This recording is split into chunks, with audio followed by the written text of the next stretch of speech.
German journalist Julian Robke. He's talking about the modern Western artillery system turned out to be unsuitable for intensive use in artillery warfare. When you look at this war in Ukraine, how did you find the weaponry of NATO? Well, I find them subpar. It doesn't mean that they are not dangerous. As any weapon, it's dangerous, especially if it is in the crafty hands of people with the good skills. But yes, subpar extremely across the board, from air defense to artillery. There is evidently the issue there, for example, from what I know, and again, I'm not there, but from what I know from people there, they wear off their liners, basically, which is the barrel itself, really fast, which is surprising. You would expect, for example, from Germans, to be very good at their metallurgy, but after the failure of number of German weapon systems, not least through the Leopard 2 tanks being basically an easy target and an easy prey, you begin to doubt if they really got it right to start with. And all indicators are that they have the issue not just with the quality of the systems, they have the issue which is more profound and deep rooted, which is, of course, the view on the technological dimension of the warfare. And again, when you look at how they all basically build it around and what they build it around, it is this totem of the first Gulf War, Desert Storm operation, which they still worship, not understanding that actually it was the worst thing which could have happened to them. So, and as a result, we see what we see. I mean, their failure after failure after failure, especially enduring in the serious combat. And of course, this old, nauseatingly tiresome issue of how sophisticated, quote unquote, all weaponry, all modern weaponry is usually sophisticated. It's the quality of the weaponry and how you make it to endure in real combat. And basically NATO weaponry and procurement policy was an utter failure.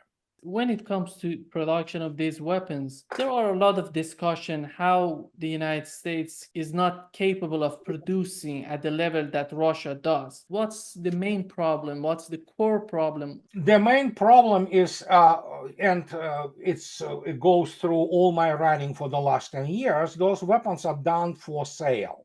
They are not made for real war, and especially against the very serious enemy. And secondly, so many supply chains have been broken, and that for now, even to restore them, just to give you an example, the black powder, which is still actively used in the, all kinds of munitions, I believe the United States has only one plant which produces it.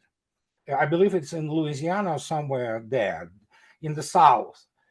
And just to give you an example, the whole supply chain and the whole elements which go into the production of the black powder, they're so extensive, including the minerals and chemical elements which you need to produce that United States doesn't have some of those elements in the territory of the United States, in the United States proper. And guess what? From what I heard, some of those have been imported from Russia.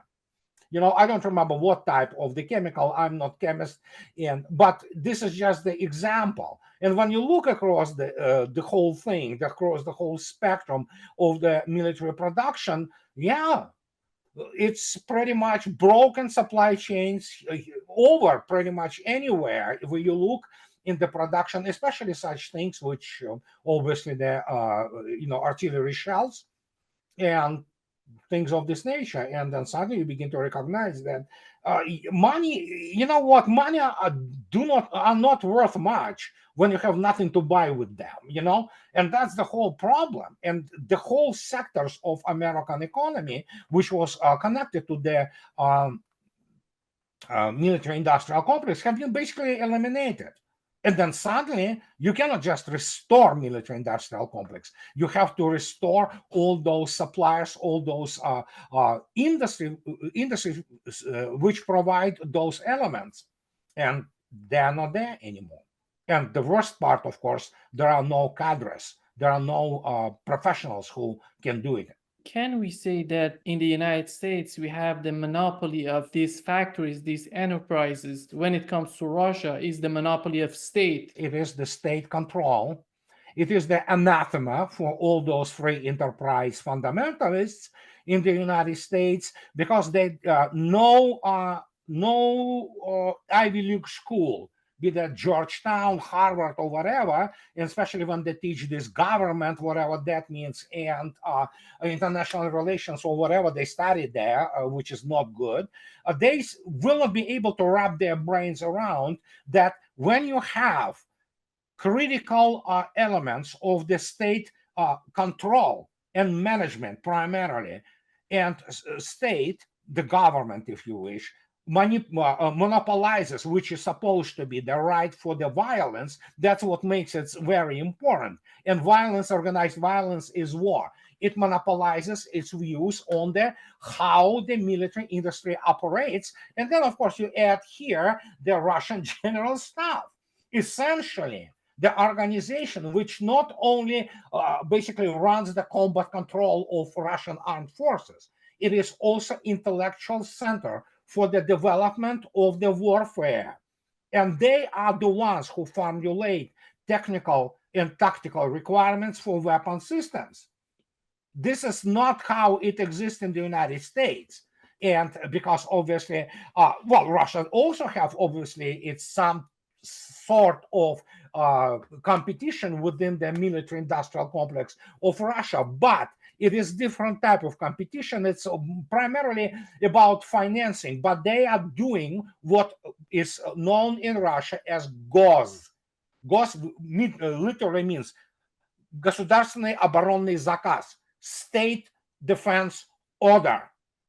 And that is not just the matter of budget. It is the state defense order is where everything itemized and detailized in terms of what weapon systems, how many, what are deadlines, how many shells, how many cruise missiles, how many Kinzhals, how many S-500s, and all along.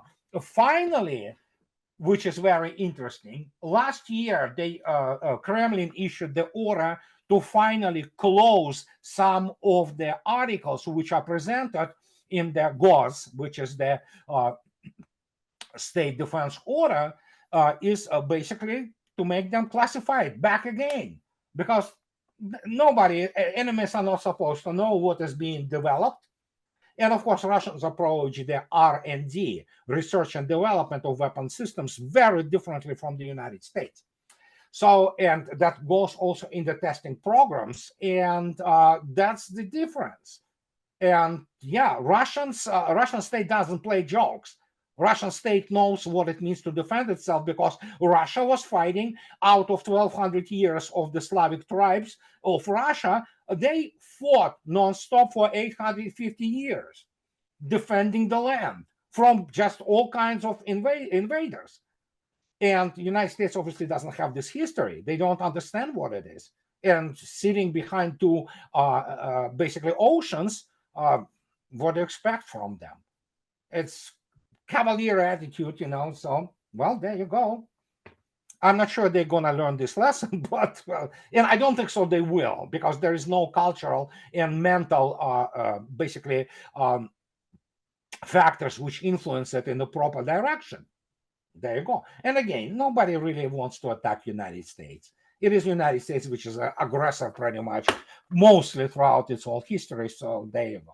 Much of the coverage of Russia and China is from mainstream media pushing their own narratives. It can be impossible to consult a single source to get the full picture. This is why I've been using Ground News. Their website and app combines news from across the world and political spectrum in one place. Let me show you how it works. Take a look at this story on Russia developing ties with North Korea. On the website, I can see this story has been covered by more than 20 sources, with coverage coming mainly from center-leaning sources and pretty evenly divided by the left and right. If I scroll down, I can see the articles about this topic and compare the headlines. And beside every headline, there is a tag showing me the political bias, credibility, and ownership of the source. This headline on the left says Russia, North Korea further beef up ties amid arms trade allegations, from focuses on the existing relationship between the two countries and the allegations. While this right-leaning headline, Moscow developing ties with North Korea in sensitive areas, Kremlin confirms focuses more on the Russian government's confirmation that it's developing ties, including militarily. Looking closer at the coverage, I notice even reporting coming from Russian government-owned sources. I appreciate that ground news include these kind of sources, as many platforms remove them, leaving us in the dark about their side. I particularly find ground news blind spot feed interesting, which features stories that are underreported by either the left or the right. It helps you escape your echo chamber and see stories normally you wouldn't see. I share ground news mission to create constructive dialogue, promote civil debate, look at all sides, which is why I'm excited to have them sponsor this video. Go to ground.news/dialogueworks to check it out. You can subscribe through my link to get 30% off unlimited access through the Vantage subscription, which is what I use. When you subscribe, not only support me, you're also supporting an independent platform trying to make the news more transparent. European just recently said that in 3 years they're gonna produce weapons at the same level that Russia produces right now. Are they capable of doing this? How do you find this statement? I find them ridiculous, because obviously with the present situation with the energy, and yes, military production requires a lot of energy. It's all wet fantasies, and it's all, for the domestic consumption. It's knee-jerk reaction. They absolutely do not have capabilities to do that, and they don't have them from the energetic point of view. And then, of course, if you look at Anthony, at the main locomotive of the European economy, Germany, it has been industrialized in unbelievable, stupefying rate. So yeah, they're closing their, chemical plants, which was always their strong part of German economy. They closed the metallurgical plants. And so, yeah, sure, good luck trying to do that. So. The other dimension of this war in Ukraine would be the strategy on the part of NATO. The Telegraph just recently reported that Ukraine has begun copying Russia's defense system. What was the problem with the NATO's strategy that they're shifting right now to the Russia's strategy? First, NATO doesn't do strategy. NATO does primarily political statements. The only strategy they have is the United States trying to remove the last vestiges of the competition from the military-industrial complex in Europe. And then, of course, turn NATO allies, so to speak, the only exclusively consumers of the American products, such as that is why they will not dare to put their Abrams tanks on the battlefield, because they already destroyed pretty much reputation of the Leopard tanks and the Challenger tanks. So they don't want to do that. But they have now political and ideological leverage to say to Germans, you see, your Leopards suck. Buy our, buy our Abrams tanks. And Germans say, hey, you know what? They haven't been in the real combat even. But American side will say, yeah, that's the whole point. They haven't been defeated because of that. So there you go, buy it. And so F-35, it's a lame duck. It's really not good plane. Buy that, and they will be buying this, and they are already buying this. And so that's the whole thing. And there is no strategy per se. They invent those threats. I understand that some people there are competent. There are some competent officers who can calculate, who can count, and who can understand things. But United States, which is the big honcho in NATO, we're not talking about UK, Germany, France. Militarily, they are insignificant. But United States doesn't do strategy. They cannot do strategy. The only thing they do, quoting my friend, a very famous Russian journalist, Alexander Rogers, they do business plans. In order for you to develop strategy, you have to have a serious general staff. And you have to have a serious military science environment where you study the conflict. America doesn't have it. They write a lot about it, but they don't study real history, military history. They don't study real military science. And that is why there is no strategy. Look at Afghanistan. There was no strategy. They lied after Washington Post published pretty much, the whole epistolary genre, basically, between American generals in Afghanistan and political top. For years, they were lying. There was no real strategy. I remember discussing the surge. Oh my God, 30,000 people, additional. Okay, so it's not strategy. It's operational matter if you decided to do this. Strategy as the general plan on achieving on the military level, achieving of the political aims of war, and which is completely coordinated with the state strategy as the highest level strategy, in which the military strategy is one of the tools, and which is serving for the state aims, state strategy of achieving much larger political, geopolitical aims in its struggle to defend itself. United States doesn't do this. United States has elections every 4 years. It doesn't have people who really care about strategy. They don't know what to do with that. And I'm talking about high state strategy. They have those cliches. They have consensuses. They cannot do strategy because United States lives basically it lives in a non-stop election cycle. And the only thing any state person, including President of the United States, cares about is not some strategy. They don't have time to study it. Look at Joe Biden or W. The only thing they care is how to re-elect themselves. And as the result, they produce those talking points and programs. But United States is the last strategists who've been in the United States of any, how to say it, import and significance in terms of political top, it was, of course, Eisenhower. So that's pretty much the level. And after that, primarily self-serving, self-promoting bureaucrats such as late Henry Kissinger, who I don't know why he's worshipped by these people in Washington. The guy was actually, apart from having his hands bloody, he was not a good strategist. Read the whole geopolitical publications output in the United States. It is one failure after another. We can start with, of course, Mr. Fukuyama, and then you look at Brzezinski, and you look at Huntington, and you look at all of them. The guys have no clue what they're talking about because they are all whiteboard theoreticians. Well, okay, Henry Kissinger spent some time in the Ardennes forest, during the Battle of the Bulge, but that doesn't make him a great strategist. And so there you go. What do you expect? The whole system, educational system, the whole system which prepares serious professionals in the strategic analysis and development of the strategies is broken. Ivy League is a joke.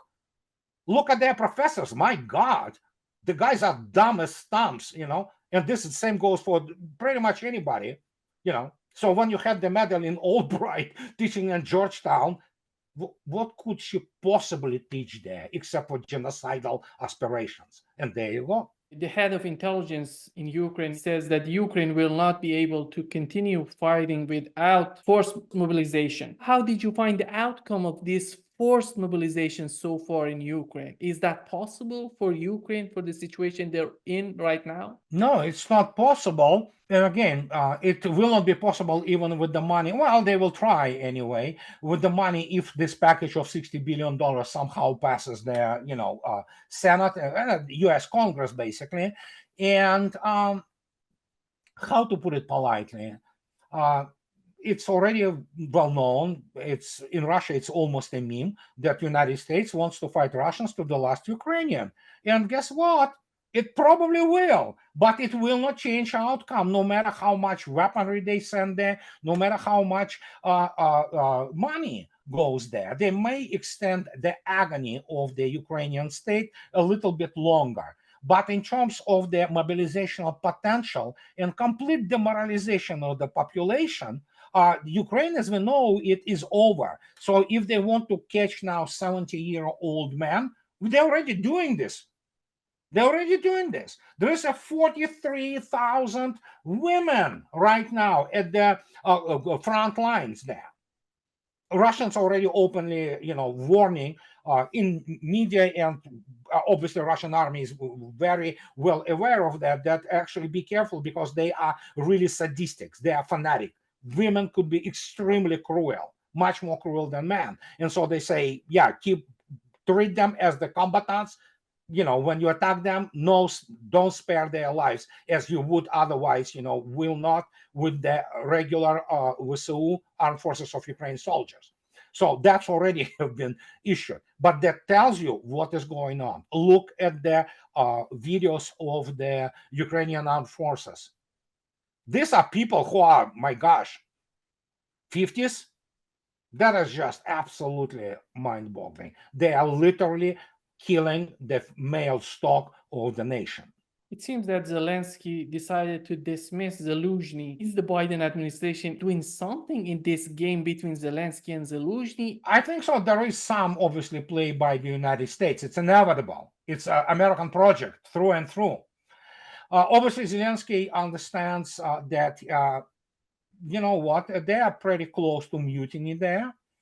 But it doesn't mean that it will happen. But he understands the danger. He's a very sensitive guy to the danger. So in Zaluzhny, for him, and especially the way Zaluzhny was promoted by some circles of the Democratic Party in the United States, including obviously their subservient media, some like New York Times or what have you. And he wants to get rid of them because he obviously, for him, Zaluzhny represents some kind of the threat to his power position, which is diminishing dramatically. And the problem here, look who he wants to put to install instead of Zaluzhny. He wants to install Budanov. Budanov spelled first. The guy is not normal in the head, but he spent most of his life in the military intelligence. Well, that's fine too. The problem is, first, there are no good operational, let alone strategic level officers in Ukraine. None. So, but now, if Zaluzhny, at least, who was a consummate, military, well, I use how to put it politely, there is a word in Russian term called soldafon, which literally means the guy who is absolutely rigid, military, absolutely rugged and, completely non-creative. That's what Zaluzhny is. And actually, you cannot get anything more from your study, for example, in the Western military academies. But putting Budanov, it's merely to guard Zelensky space, so to speak, and power base within the Kiev. And the guy, I mean, I don't think so he's capable of running anything, let alone the army, which is broken and which is, well, it's not on the verge. We already know it's defeated. It's just a matter of how many more sacrifices it's ready to do. So it's all political ploy, so to speak. It's all political game. It makes no sense strategically or operationally because the army is broken. Bloomberg reported that the US can force Ukraine to remain on the defensive. The question is, are they capable of going on offensive? You have to understand what Bloomberg is. It is a shyster organization which feeds all kinds of rumors and garbage. I quote them once in a while when they have their lucid thought on something, but primarily it's a propaganda outlet. I don't know who is behind them. I know people say that Washington Post is the CIA and New York Times is the FBI and DNC. I don't know what Bloomberg is, but people who work there, and especially their military experts, they're amateurs, okay? No, Ukraine cannot go on any offensive. It can do counterattack, let's say in the platoon or even company or force level, but it's counterattack. It will be annihilated immediately. They do not understand what it takes to go on the offensive and what it takes to create, for example, the fortified rear. Those people have no clue. They don't teach this in any NATO academy. They just don't teach. They don't study it. They study this thing, the Gulf War and general pattern. That's pretty much the level of their study. Well, they study also Pacific campaign, which is absolutely irrelevant in terms of the combined arms warfare for what is happening in Europe. So in this particular case, everything they write, everything they kind of stuff into the throat of the American public is to say that, hey, they're still fighting. Well, sure, they're still fighting. And when you look at the tactical level, how they fight, as I already stated, it's been already, how to put it polite, almost a routine thing that sometimes they don't even fight back. They go in, close themselves in the dugout, and wait for Russians to come. And some of them, of course, fight. There are still very many drugged and very many fanatical people on there. But primarily, as I already stated, it's a broken force with zero material substance behind it to conduct actually anything in terms of offensive, like large offensive operation. Completely impossible. The German publisher Bill reported that Germany has begun preparing for war with Russia. We had the same thing coming out of the Ministry of Defense of Germany. Why they're thinking this way, in your opinion? Why is Germany just spreading these kind of rhetorics right now? Well, because first, they're beaten on the head from the Washington, because Germany is not a subject of the international relations, it's an object. And essentially, whatever happens to Germany is defined by the United States. So United States says jump, Germans ask how high. Now, there is also political agenda, hustle, this kind of, ground worms, trying to eat each other in Bundestag. You have now the Germans being so brainwashed that they now support Mr. Pistorius, who is basically the same thing as Scholz. And so they continue to talk and will continue to talk about this absolutely stupid ideas that Russians somehow want to fight Germany. Russians don't need Germany, really. It's over. Those people who still say that, there still could be some reconciliation between Russia and Germany, they have to really get the reality peel. I mean, this is all fantasies anymore. Economically, Germany is falling back and behind Russia. Russian economy is many times larger now than Germany's. And when you look at this, it's just political struggle there, posturing, somebody scoring their internal political points, because in the end, they need to stay in power. And it doesn't matter who comes, socialist, social democrats, or Christian Democratic Union, or what have you. Same old, so makes no difference. They will be trying to create this hysteria. But you know what? I am on record, and you can quote me on this. Germany is done.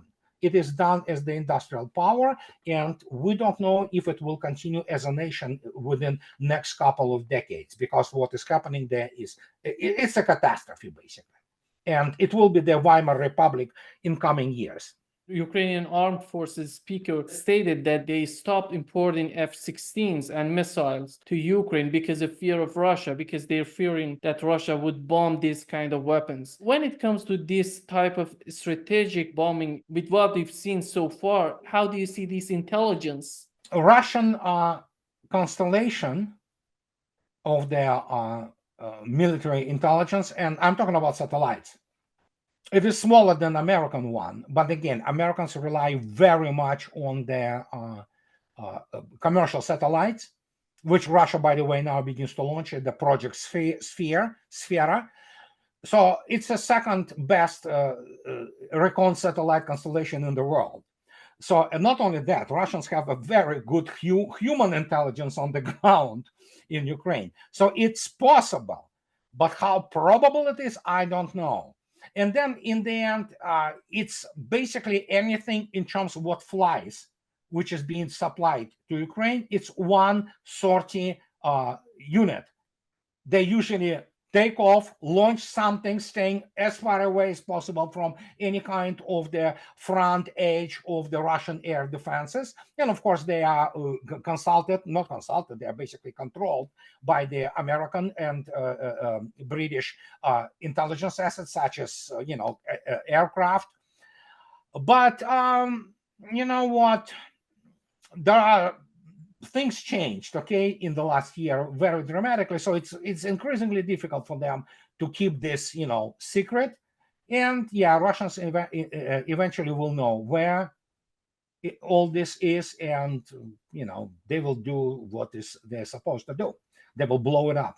Recently, Russia summoned the French ambassador for the problem that they were facing with the French mercenaries. What was the problem? The problem was not the fact that 60 plus of them have been blown up by Russian high precision weapons, and then there were like number of them wounded.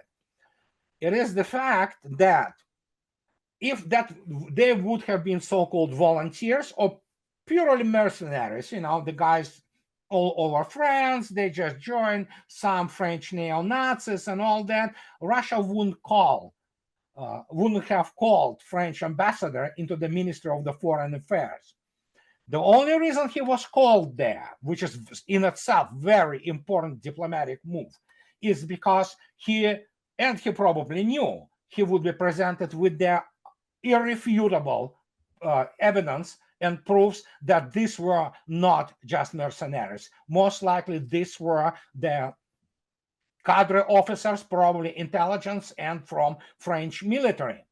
And Russians already begin to publish their names. And there were another French volunteers from Donbass who fight on the Russian side and who serve the humanitarian,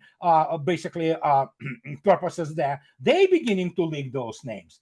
And I'm pretty sure, judging by the irrational and crazy knee-jerk reaction from Paris, they know what happened. And so now it's essentially telling to Macron that, so we know who you are, you know what you're doing, we know people you're sending to us, here's what we're going to do to them. And that was a message. It was also the message to the British, American, and German, so-called mercenaries, because obviously, Russians have pretty good intelligence. Let's put it this way. So it's good, So there you go. That's why such a absolutely crazy reaction from Paris, because they wanted to say that they are, we're kind of stay away from that. No, they don't. They supply everything to Ukrainian army, and now you obviously have the French professionals, who are government employers, which tells you employees, which tells you everything you need to know, being annihilated in Russia. Who's paying these mercenaries? Is the United States? Is Germany? Is European Union? Oh no, the bunch of the money which goes to Ukraine, at least went to Ukraine from the United States, and actually European Union was the largest, so to speak, supplier of aid, financial aid. Those payments come from this money.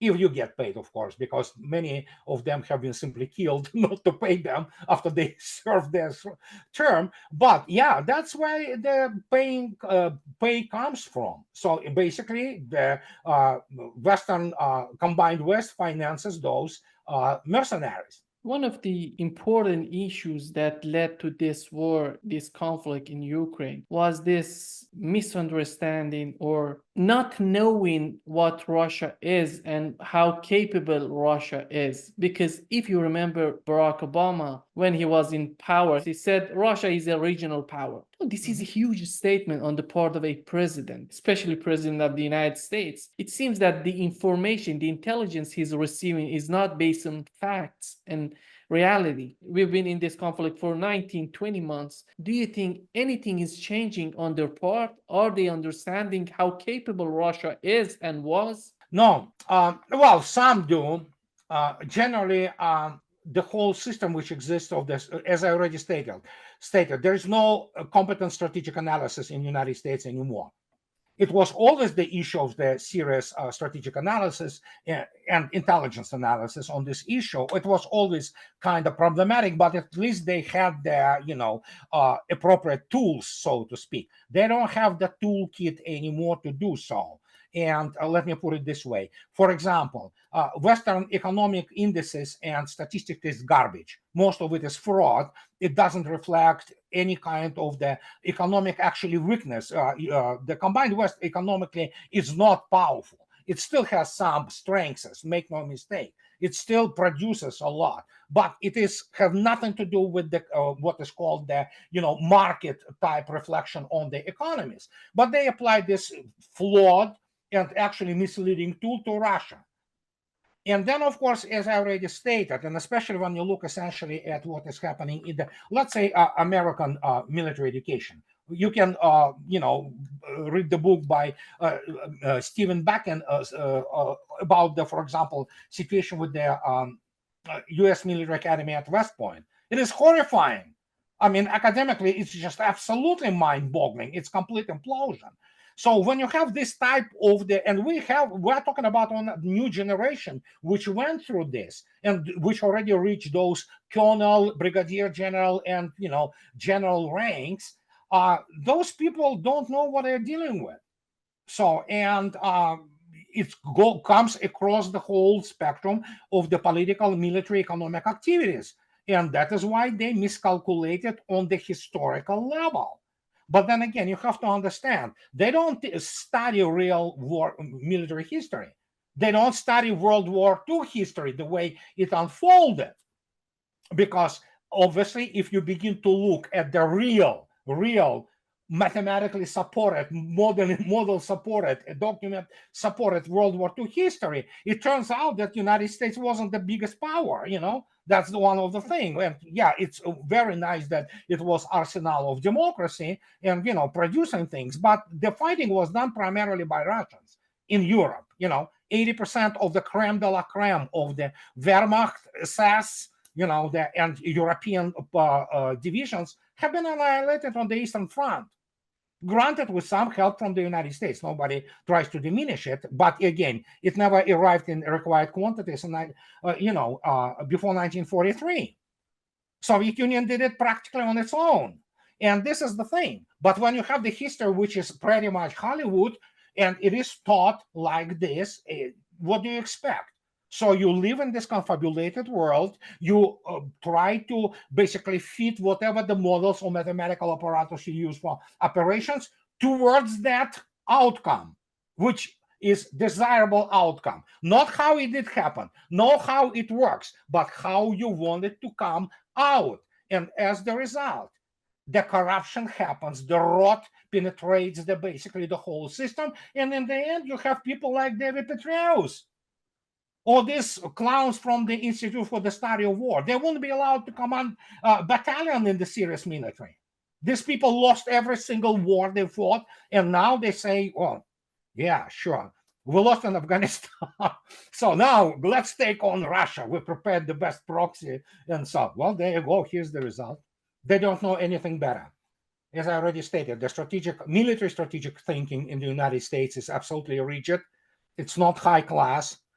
You probably will find a few officers, general officers level, who are competent operationally, but on the strategic level, it's all together. They don't have strategy. They don't know what strategy is. They take one thing, which they convince themselves that they defeated Soviet Union. Soviet Union disintegrated primarily under the brunt of own internal problems, be them in the economically, be them in terms of ethnic composition of the Soviet Union. So, and they think that, yeah, we defeated them. Well, did you hold the parade of the victors on the Red Square after you defeated? No, of course not. And even defeated Russia retained all of its nuclear arsenal, which she accidentally, already by the early 2000s started to modernize dramatically.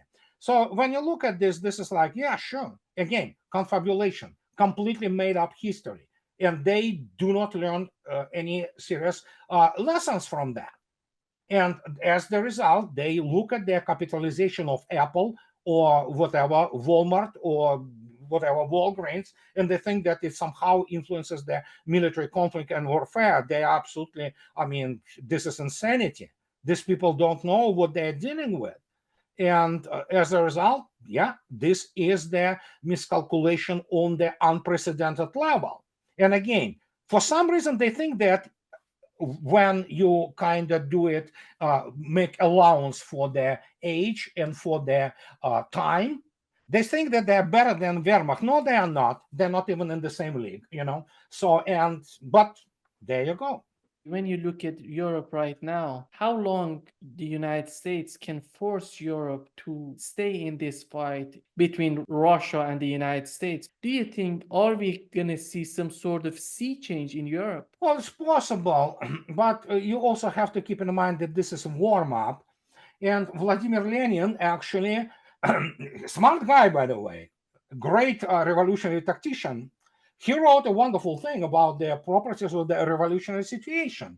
It is when the top cannot rule as before, the bottom cannot live like this anymore. You have the acute rise in the basically misery and economic deprivation, and that is all fine, but here is one thing which he wrote absolutely correctly. There is another type of the sign, or basically required factor for the revolution and change to happen. The economic slogans have to be substituted with the political ones. I don't see any political slogans except for this primarily economically driven. So, and do not forget, say when you look at Germany, for example, it's all economic strikes. Obviously, the misery will increase, but this is only a warm up. Europeans also did it to themselves. It's not just that United States, obviously it played a huge role in that. Practically European Union top and all those people, they are most of them the American marionettes and puppets. But Europeans elected those people. And basically what is happening now, the economic destruction of Europe. I'm not sure that France will exist as the France as we know it in the next 20 years. Neither I'm not sure about Germany, which was completely emasculated. It is completely woke. So whatever, so I obviously understand their struggles, economic struggles, but you know what? They allowed it to be done to themselves, So, and probably judging by the fact that the values, which they accepted, cultural values, United States still has some time to kind of, rotate the knife into the wound, and they will take it. But eventually, even that probably going to run out, but I'm not sure when.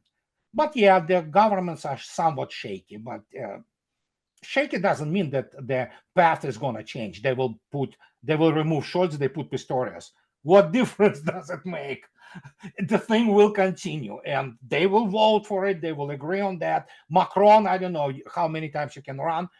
If there would be the elections would be held today, guess what? Nobody cares about his rating now. They would go out and vote for him again. This is how it is done. So that's Europe's fate. Macron recently said we cannot let Russia win because of the security of Europe. Can we define the security of Europe without considering Russia? Well, you know what? It was true probably, how to put it politely, 10 years ago. Now we see a complete turn, 180 degrees of Russia away from Europe. It is happening. And it's very noticeable, except for obviously Russia will work with any country which is normal, like Hungary, Slovakia, Serbia. So, that goes without saying. And Russia will continue to sell whatever Europe, if it's ready to pay, or for the prices which Russia establishes. But other than that, culturally today, what Europe represents out of itself, culturally, there is no common ground whatsoever between Russians and Europeans. So, and that in Russia, as I already stated, and we probably had this exchange before, in Russia, the family is defined as a man and a woman.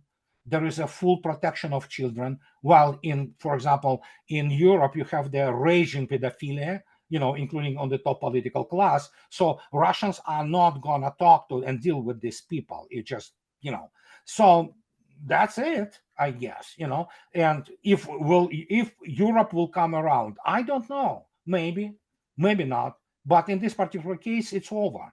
Russia will be arc. It's already serving as an arc for normal Europeans and Westerners. So I write about it all the time. Many Germans moved to Russia, Canadians moved to Russia. There are Italians in French. So and when you look at this, yeah, you understand why they want to leave Europe. It's not just only for economic reasons. You just basically suffocating there under this 1984 Orwellian reality, and it will get much worse before it gets much better, if it gets much better. The second part of his talk, Macron said, if Russia wins, the risk of non-compliance with the established rules of the international order will increase. Who established them and who's going to obey them? Russia doesn't care about it. China doesn't care about it. Global South doesn't care about it. Why they're so obsessed with this type of things right now? Well, because they're stupid, as I already stated. People talk about how this, people at the, World Economic Forum, WEF, all those, globalists. They're not very bright people. That's what I'm talking about. And I speak about all the time. You probably remember. I don't know if I did it with you or somebody else. When Stalin was asked, during World War II about the influence of Pope, and Rome generally on the moods and the views of the large portions of population, Stalin question was, how many divisions does the Pope have? That pretty much explains to you. Raw power and power, economic, military, all this ruled the world. It's not going to change. So in order for Macron to basically pontificate on any issues of the established rules order, which is basically the Washington globalist order, the way they want to use whatever the rules they establish, Russia, you are absolutely correct. Russia doesn't care. China doesn't care, so go, yeah, what are you going to do about it? What? France want to attack Russia? Good luck with that. It will cease to exist in 20 minutes. So that's the whole point. Rules change in the world. And now when you see this catastrophe of NATO in Ukraine, with the complete, humiliation of the operational concepts from NATO, of this equipment, and things of this nature, yeah, what are you going to do? He is the globalist boy. He basically his skills and background are in finances. The guy is basically a bank teller, okay, for Rothschilds. What's his opinion worth? Nothing, useless. He is a political muppet, and he's doing what globalists tell him. But again, World Economic Forum is primarily it's a very narrow combination of the globalists. But those people, again, as I already stated, they are not very bright. They do not understand modern warfare. They don't understand real modern economy. Their level is, Farid Zakaria, Fukuyama, and other ignoramuses, with degrees in political science. That means what? Have PhD and being dumbed down. So that's pretty much it. That's their level. And I was on record for so many years.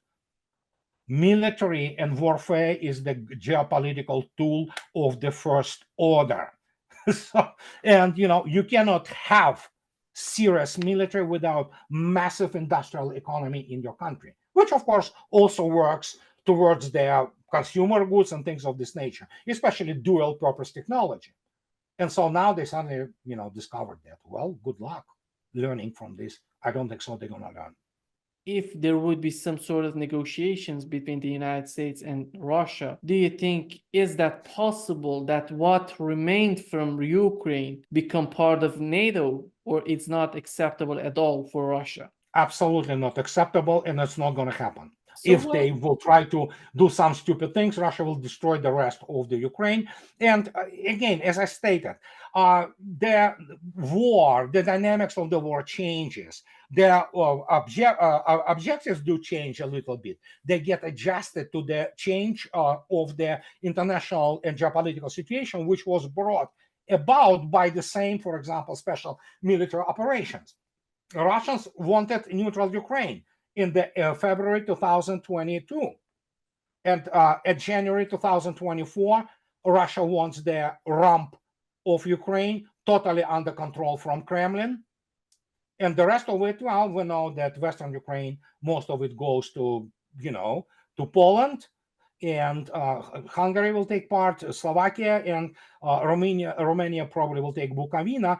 But as I already posted on my blog yesterday, if you look at this magical triangle, essentially, you have Hungary, Slovakia, and those areas, which probably once Russia takes Odessa, guess what? You immediately have a corridor which provides a lifeline for countries which have been pragmatic and normal towards Russia. And this is Slovakia, this is Hungary, and of course there are Serbs. And of course behind Hungary you have Austria. And suddenly you have this conglomerate which will have direct connection geographically with Russia. And that means what? As I already stated, a lot of energy, cheap energy. They will be buying it not the way Europe buys their energy from United States. There is a lot of electricity and massive amount of goods moving through the border. Those countries are going to be very, very wealthy, while the rest of the Europe will be pretty much burning economically. In the eyes of the Biden administration, they're talking about that NATO is getting stronger, it's growing stronger because they have two more members, Sweden and Finland. Militarily, how do you find these two countries? Are they significant for NATO, in your opinion? No, not that significant. They certainly have some potential, especially Swedes with their definitely advanced program of the, for example, submarines of their primarily Baltic Sea, but they can get around, so to speak.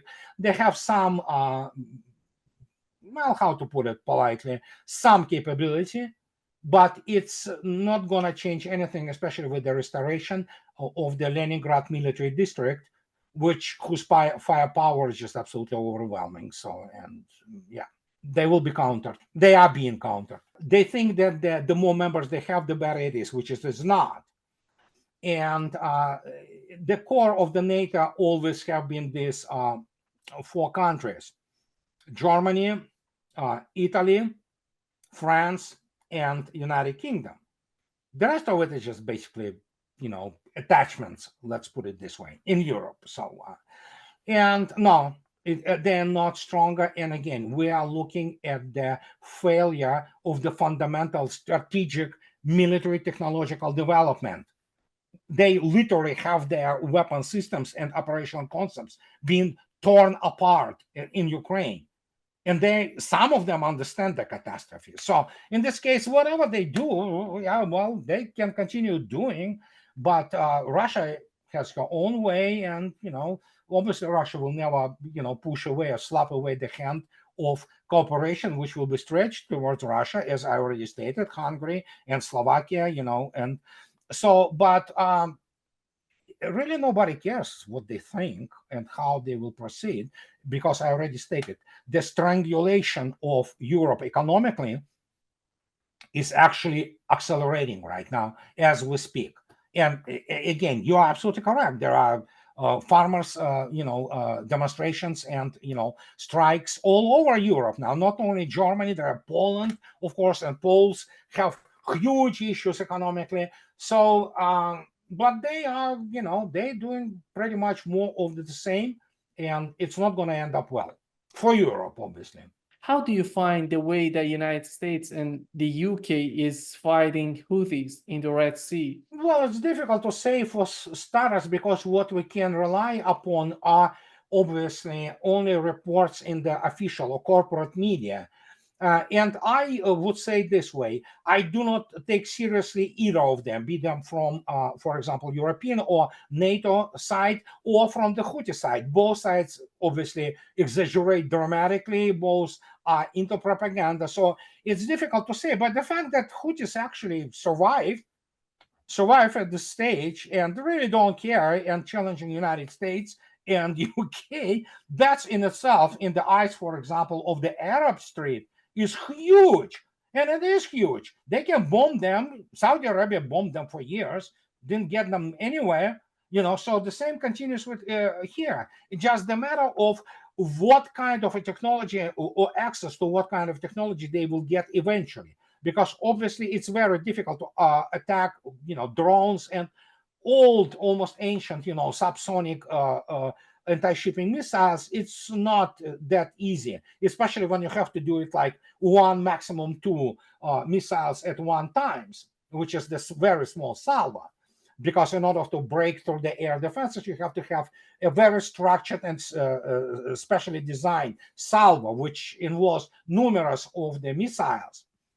So how that continues will continue to develop, I don't know. But some people throw rumors now that eventually they will get the Onyx, or rather export version of the Russian Onyx missile, which is called Yakhant.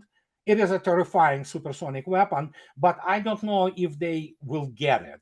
I know that Syria has it, Syria used it, and this is export version. And I did video about it, about the regime of the non-proliferation of the missiles, and they have only 300-kilometer range. Russian version of the Onyx has about 700-kilometer range. So if they get hands on that, even if they have the 300 kilometers range, that will push away the ships of the coalition further towards the Indian Ocean. And so who knows? But hey, they're still there, they still attack, and they show that they're alive. And that, the strikes on them by the coalition are not very effective. So there you go. We'll see where it all goes. But they survive, and by virtue of doing this, they are winning. The other thing that they were talking about this a lot in the United States, this bombing of Iran. Do you think this kind of thinking comes from the Netanyahu administration, that they're pushing this kind of rhetoric, or Biden is preparing to do this because of the election 2024, that his position is not that good right now? First, if they attack Iran, that's going to be a wowzer. It will be nothing like they ever saw before. Because you already know that there are many US bases there, and we know that American air defense system doesn't work that well. So they will not be able to intercept anything which will be thrown first and foremost, both American bases and then at Israel. Is Netanyahu pushing for this? He and Likud party and the other, nut jobs who are even more radical than him, they certainly want that. They're obsessed with this. Netanyahu and Likud own pretty much most of the US Congress. So yeah, it's basically they play this game. But of course, Israel wants a chutzpah, that United States goes and attacks Iran. And as I already stated, it's going to end up badly for everybody there, for the United States, for bases of the United States in the Middle East, and for Israel, obviously, because Iran has all necessary, weapon systems, which easily reach Israel. And those, we're talking about pretty sophisticated operational strategic missiles, ballistic missiles, and they have cruise missiles too. So it's not going to end well for either United States or Israel. And then, of course, you have to understand there is a Hezbollah, which is definitely Iranian group, and Hezbollah, even between 2006 when it defeated the IDF and Hezbollah of today, there are two very different organizations. Hezbollah of today is much more militarily prepared, and it's a large force, well trained and well equipped. And by the way, they do have Onyx missiles, evidently. So you know what? It's going to be some wowzer. We don't want to go there, but who knows? As per Biden, I don't even know if the country votes for him. The United States is over, so basically it's over. United States will cease to exist as their normal country, which already is kind of struggling. But if he wants to see a complete disaster on his hands before going for the election, I don't know if he will live through that time, sure, let's see what happens. So they saw that, Ukraine was supposed to become great triumph of the American weapons, American strategy. You know how it all ended up pretty much by now. So if they want to attack Iran, and again, Shoigu and Iran's defense minister, a week ago, they announced about the formation pretty much entering their military alliance. And you know what it means. Russia will supply Iran with anything it needs to defend itself against any kind of American or let alone Israeli aggression. And that means some serious weapon systems, which, and again, listen, the moment they close the Hormuz Strait, which they will immediately, okay, when it happens, the oil will go what? $250, $300 a barrel. It will crush world economy, and with it, American economy, not to speak of Europeans. European economy is it's a butt of the jokes right now. So, and there you go. If they want this outcome, sure, let them try. In your opinion, if Trump wins, are we going to have some sort of difference in the US foreign policy in Ukraine and their relations with Russia? I think Russians are preparing a gift for Mr. Biden for election. It was the same as Iranians did to Jimmy Carter, but they took, hostages. Not good, obviously. But I mean, they robbed it and humiliated Jimmy Carter, and especially on the day of inauguration of Ronald Reagan, they released those hostages.